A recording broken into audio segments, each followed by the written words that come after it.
Hi there, Andy Lockwood from Lockwood College Prep, and this is going to be on our YouTube page and our podcast, The College Planning Edge. If you like either or both, please subscribe. You won't be sorry.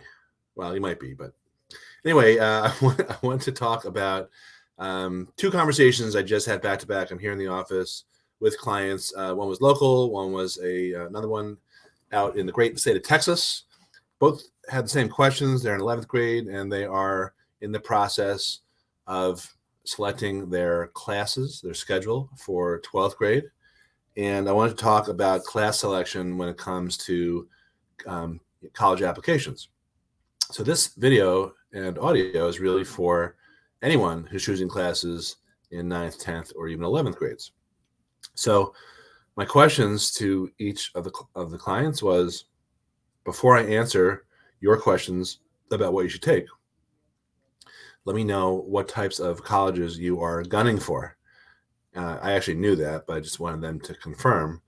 And in their cases, because they are shooting for Ivy or near Ivy caliber schools, my answer really depends on that goal and the competition that they will face applying to those colleges. So what I mean specifically is, if you are throwing your hat in the ring to be, considered for a spot at one of the more elite colleges, you're going to be competing with many applicants, tens of thousands, who have taken the most rigorous courses. They've maxed out their AP or their IB classes, as well as having done all sorts of crazy extracurricular type activities. So understanding that and that context helps answer the question when it comes down to, should I take an AP or should I take honors, or should I drop my 5th year of Spanish and instead take an elective? Those are all valid things to do, but some of them may actually hurt your candidacy at the most complicated or most competitive colleges. Another thing I pointed out was that going to a high school that offers a ton of AP classes, the first client I mentioned, he may end up with 13 or 14 total APs. I've had kids finish their high school with 17 or 18 AP classes.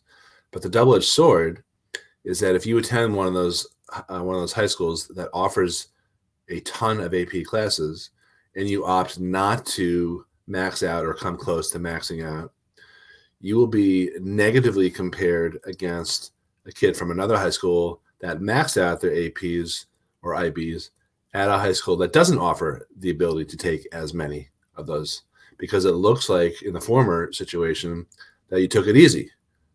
And I'm oversimplifying, because I just want to admit to you, I have my own sort of hang-ups on this type of advice, particularly when it comes to kids who skip lunch, who get 3 hours of sleep each night. So, as a dad or as a human being, I certainly wouldn't want my kids to go through that. And luckily, we have 4 kids. Luckily, the 2 girls that did do the IB diploma at their high schools were able to sort of balance things. It wasn't always pretty, but they didn't suffer the no lunch and 3 hours of sleep, for 60 consecutive days that I see some other kids doing. And they were gunning for, the types of elite schools that I was talking about. So as a dad, and a person, I'm sort of against that, but I would always support a child with super high aspirations in terms of the colleges that they're hoping to get into.